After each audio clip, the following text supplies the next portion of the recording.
Yeah, I said this last month. I swear, not planning to share a story tonight, but that's what happens when you think the host is quasi-famous and she asks you to put your name in the hat and you're like, okay. I have not had that many brushes with fame. There was that time I was dating the local guy and Aerosmith came to town and he let me interview them for the paper with his tape recorder and his written questions. That was cool. There have been a few other little places where I might have temporarily interacted with a celebrity, like when I was living in the Netherlands and Ryan Bingham came to play. And if you don't know who Ryan Bingham is, go Facebook him now. Like while I'm talking, don't pay attention to the rest of this. But you know, for me, a brush with fame is really almost less about the person and more about what it means to you at the moment that you're in. So I will tell you a little story about when I was 7 or 8 and I met Lisa Whelchel from The Facts of Life. Does anybody remember The Facts of Life?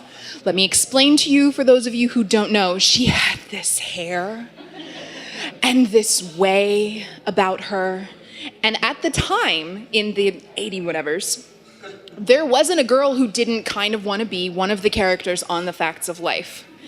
So I was really excited when our church announced that Lisa Whelchel was coming to speak. I was super, super excited. I talked about it for weeks. I waited. It's probably one of the few things I've been early for in my entire life. Insisted that we had to get there and get a seat up front. So Lisa Whelchel, in all her glory, is standing up there ministering to the world and testifying and doing other things that we used to do at church when I went there. Lisa Whelchel was a character named Blair on a show where she went to a private school. She was the prettiest, the most popular. I was not the prettiest, not the most popular, but I did go to private school, and for that reason, we were sisters. And so I wanted to ask her so many things, and I thought about it, and I thought about it, and I thought about it, and I talked about it, and I talked about it, because when you are 7 or 8, you can't really separate a television celebrity from their character.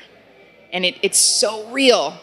So there she is, she's at the church, and I'm just waiting for the Q&A, and she's talking, my God, why is she talking? I have questions. Things that I need to know, and the microphone's passing around, and what does everyone else care? They're not a big fan of the show like I am. Like, when is it my turn? And then it was my turn. And I asked her, not just one question, but every question that was on my mind. Like, I wouldn't give up the microphone.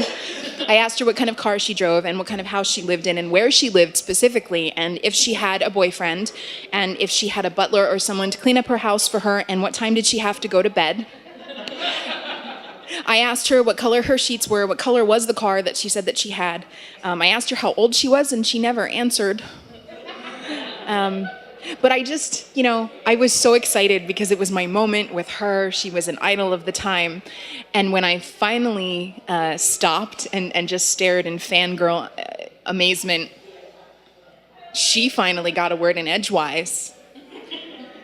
And she said in her wonderful Southern accent, "Well, my, aren't you precocious?"